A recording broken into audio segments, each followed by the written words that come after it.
Assalamualaikum. Teman-teman, coba deh kalian perhatikan tumbuhan dan hewan yang ada di sekitar kalian. Pasti ada bermacam-macam kan? Nah, hal tersebut di dalam ilmu biologi disebut dengan apa ya? Lalu, apa saja ya yang dapat menyebabkan keberagaman makhluk hidup itu? Negeri yang indah adalah negeri yang memiliki keanekaragaman hayati, flora, dan fauna. Di hutan dapat kita temui berbagai jenis hewan atau binatang dan berbagai tumbuhan. Ada harimau, ada monyet, burung, kupu-kupu, dan masih banyak lagi. Dan dapat kita temui tumbuhan seperti semak, rumput, ada pohon, dan ada bunga rafflesia, serta masih banyak tumbuhan-tumbuhan yang lainnya. Keanekaragaman hayati. Mau tahu apa itu keanekaragaman hayati? Mari belajar bersama saya. Keanekaragaman hayati adalah materi yang kita pelajari di bab kedua pada biologi kelas 10. Sebelum kita mempelajari lebih jauh tentang keanekaragaman hayati, mari kita berdoa dulu menurut kepercayaan masing-masing. Berdoa mulai. Berdoa selesai. Nah, untuk video ini, keanekaragaman hayati yang kita bahas meliputi pengertian keanekaragaman hayati, faktor penyebab keanekaragaman hayati, dan juga tingkatan keanekaragaman hayati. Seperti biasanya, kita akan bahas satu persatu, dimulai dari yang pertama, pengertian keanekaragaman hayati. Keanekaragaman hayati itu berasal dari dua kata ya, ada keanekaragaman dan juga ada hayati. Keanekaragaman sendiri itu berarti beragam atau bermacam-macam atau bervariasi. Sedangkan hayati artinya makhluk hidup. Nah, seperti yang kalian ketahui, makhluk hidup itu ada apa saja?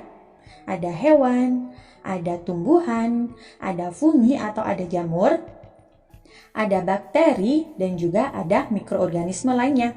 Tapi yang biasanya dimaksud hayati di sini meliputi hewan, tumbuhan, dan juga ada fungi atau jamur.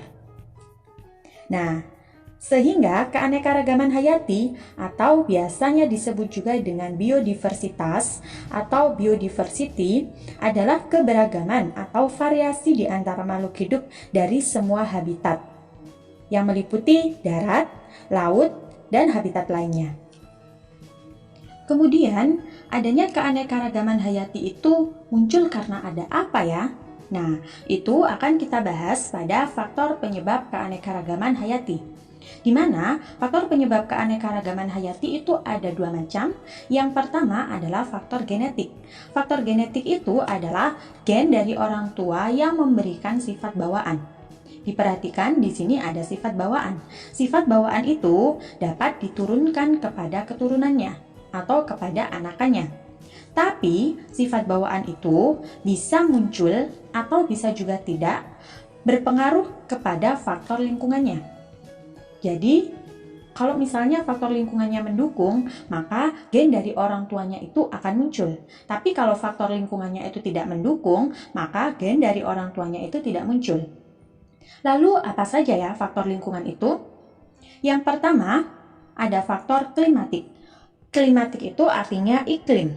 Nah, berarti kalau faktor klimatik itu adalah faktor yang dipengaruhi oleh suhu, kelembapan, angin, dan curah hujan, yang semuanya itu akan dapat mempengaruhi kelangsungan hidup tumbuhan dan hewan. Faktor selanjutnya adalah faktor edafik. Edafik itu artinya tanah. Nah, tanah itu apa sih ya? Yang dimaksud dengan tanah itu apa di sini? Nah, yang dimaksud adalah tinggi rendahnya permukaan bumi yang diukur dari permukaan air laut. Kalau di sini biasanya ada dua macam. ya. Ada daratan tinggi, ada dataran tinggi dan juga ada dataran rendah, di mana keduanya pasti memiliki suhu dan lingkungan yang berbeda. Dan itulah mengapa hewan dan tumbuhannya juga berbeda. Faktor selanjutnya adalah faktor fisiografik, di mana fisiografik itu merupakan keadaan bentang alam suatu negara. Misalnya ada apa saja?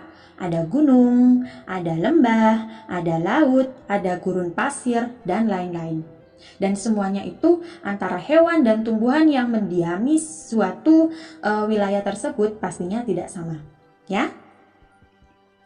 Nah, interaksi antara faktor genetik dengan faktor lingkungan ini akan menghasilkan keanekaragaman hayati. Lalu, ada berapa saja ya keanekaragaman hayati itu? Keanekaragaman hayati itu dapat dibagi menjadi beberapa macam, berasal dari tingkatannya. Nah, itu akan kita pelajari pada tingkatan keanekaragaman hayati, di mana secara garis besar keanekaragaman hayati itu dibagi atas 3 tingkatan. Yang pertama adalah keanekaragaman hayati tingkat gen, yang kedua keanekaragaman hayati tingkat jenis, dan yang ketiga keanekaragaman hayati tingkat ekosistem. Nanti kita akan bahas satu-satu ya. Mulai dari yang pertama dulu, keanekaragaman hayati tingkat gen.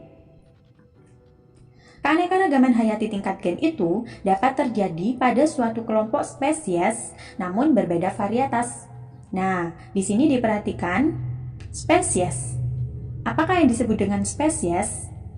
Jadi, suatu kelompok atau suatu makhluk hidup itu dapat dikatakan satu spesies apabila mereka atau kedua makhluk hidup tersebut dapat melakukan perkawinan dan hasil dari perkawinannya itu adalah fertil.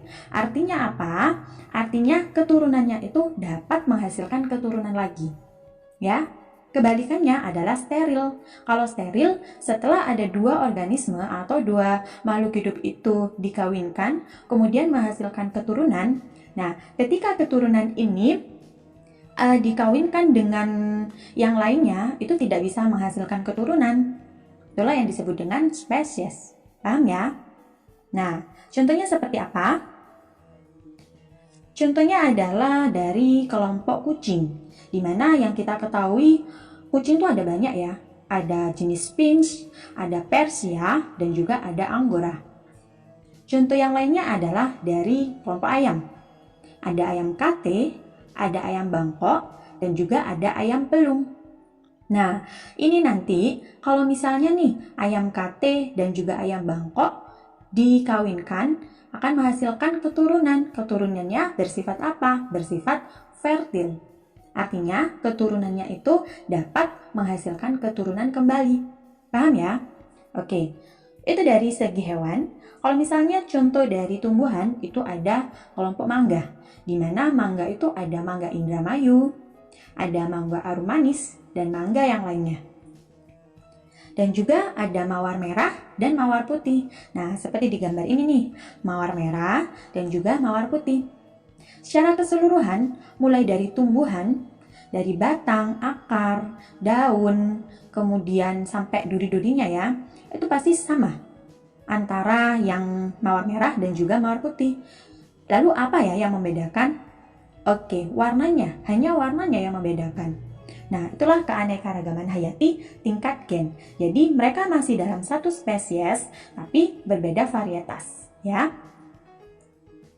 Selanjutnya ada keanekaragaman hayati tingkat jenis, di mana keanekaragaman hayati ini dapat ditemukan pada komunitas dari berbagai spesies yang hidup di suatu tempat. Oke, langsung saja ke contohnya. Contohnya ada famili Felidae, di mana di situ anggotanya ada kucing dan juga ada harimau.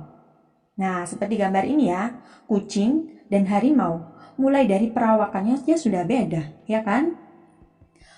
Bulunya, kemudian cakarnya, kemudian yang lainnya pokoknya berbeda antara kucing dan harimau. Bahkan mungkin kalau misalnya ada yang nggak tahu, kucing dan harimau itu masih dalam satu keluarga, masih dalam satu famili, yaitu famili Felidae. Nah, kenapa kok dia itu bisa berbeda walaupun dia itu keluarganya sama? Ternyata karena adanya faktor lingkungan. Yang kita ketahui, kucing itu hidupnya di mana? Ya kan? Nah, sedangkan harimau itu hidupnya di mana? Di hutan.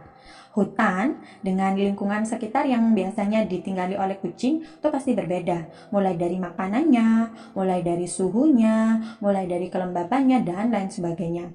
Itulah yang menyebabkan adanya keanekaragaman hayati di tingkat jenis. Kalau untuk contoh tumbuhan, ada pada famili Citruceae, di mana contohnya adalah jeruk bali, jeruk nipis, dan juga ada jeruk keprok. Nah, walaupun mereka itu adalah jenis jeruk, ketiganya adalah jenis jeruk, tapi bisa kalian lihat sendiri ya, mulai dari warnanya, kemudian bijinya, kemudian tumbuhannya itu berbeda. Nah, karena apa? Ya karena faktor lingkungan itu tadi, ya.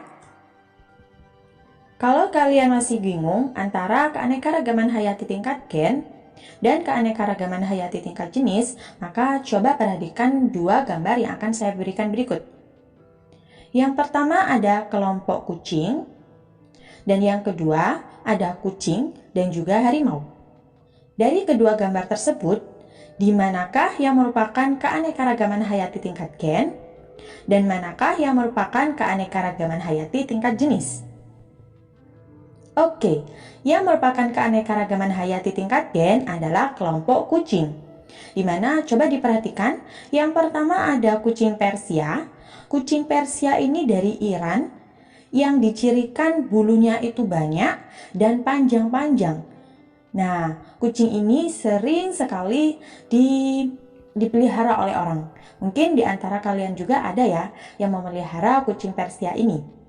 Nah, yang kedua, ada kucing Siam. Kucing Siam ini berasal dari Thailand. Kalau kita besarkan, kalau kita perbesar, kucing Siam ini sebenarnya punya bulu, tapi hanya kecil-kecil saja. Ya. Begitupun juga dengan kucing yang ketiga adalah kucing Sphinx. Kucing ini berasal dari Kanada. Nah, yang membedakan di antara ketiganya, kalau kucing Sphinx ini dia tidak punya bulu sama sekali. Tahu ya letak bedanya ya? Di antara ketiga ini, semua kucing masih dalam satu spesies. Artinya, kalau misalnya kucing Persia nanti saya kawinkan dengan kucing Siam, maka dia masih menghasilkan keturunan yang keturunannya itu masih dapat menghasilkan keturunan lagi. Begitupun juga sebaliknya. Tapi yang membedakan di antara ketiganya hanyalah pada bulunya. Yang satu lebat dan panjang, yang satu banyak bulunya tapi hanya kecil-kecil, dan yang satu sama sekali tidak ada bulunya. Oke, kemudian yang keanekaragaman hayati tingkat jenis ditunjukkan oleh gambar kucing dan juga gambar harimau. Kalau mungkin orang yang belum tahu ya, mereka mengatakan kucing dan harimau itu sama sekali tidak ada ikatan kekeluargaan. Bukan merupakan famili yang sama. Gak apa-apa, emang mereka gak tahu ya. Nah, tapi kalau yang tahu, kucing dan juga harimau itu masih dalam satu famili, yaitu famili Felidae. Nah, kenapa mereka bisa sangat berbeda gitu ya antara kucing dan juga harimau? Coba, mulai dari habitatnya saja itu sudah berbeda. Biasanya kalau kucing itu kan tinggalnya di rumah-rumah ya, di lingkungan sekitar kita. Tapi kalau harimau tinggalnya di mana? Di hutan kan? Nah, di hutan sama di rumah, apakah makanannya sama? Tidak. Kalau di hutan banyak hewan-hewan buas yang menjadi santapannya. Begitupun juga dengan keadaan alamnya. Antara di rumah sama di hutan itu berbeda. Nah, itulah dia yang menyebabkan kucing dan juga harimau itu bentuknya sangat berbeda walaupun dia masih dalam satu famili. Nah, kalau masih ada yang bingung lagi, coba diperhatikan. Kucing Persia, kucing Siam, dan kucing Sphinx di dalam bahasa ilmiah disebutkan Felis catus. Ketiga-tiganya ini bahasa ilmiahnya adalah Felis catus.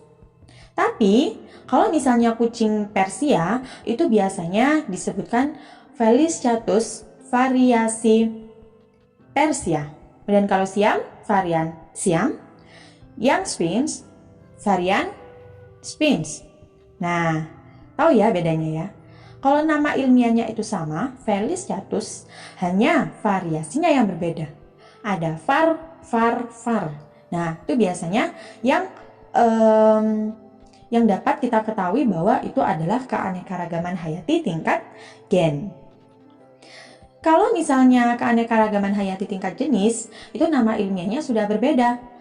Kalau kucing, nama ilmiahnya Felis catus. Kalau harimau, itu nama ilmiahnya Felis tigis. Nah, tigis catus itu kan menunjukkan spesiesnya ya. Nah, spesiesnya berbeda, tapi familinya sama, Felidae. Ya, kalau Felis apanya Bu? Apa? Genus. Ingat, nama ilmiah itu kan biasanya ada dua.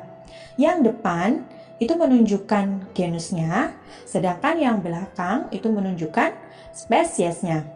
Oke, kalau yang keanekaragaman hayati tingkat gen, biasanya nama ilmiahnya itu masih sama. Artinya genus sama spesiesnya sama.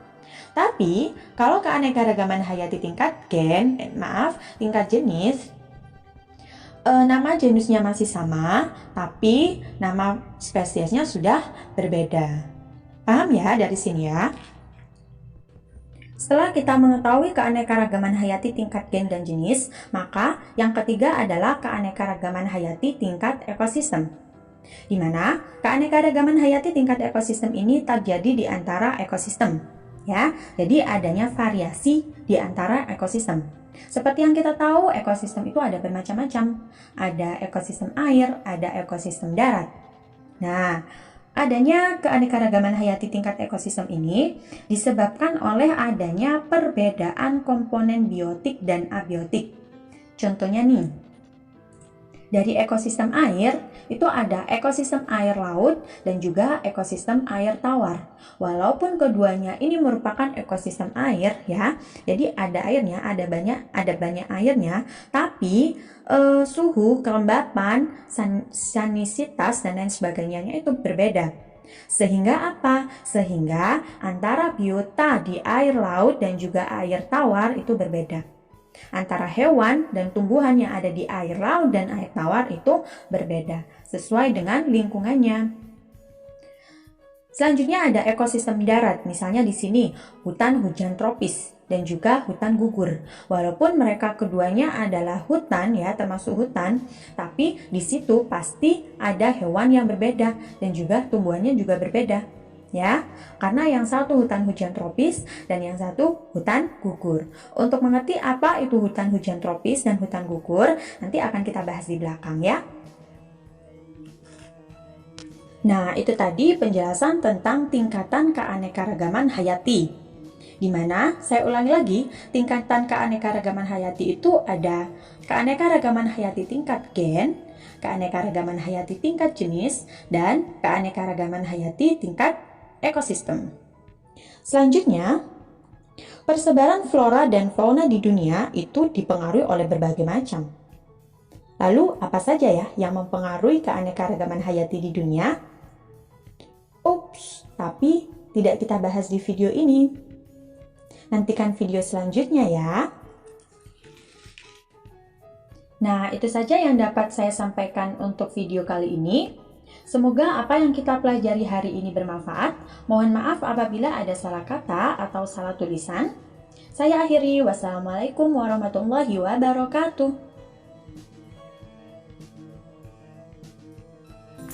Terima kasih ya bagi kalian yang sudah menonton video ini.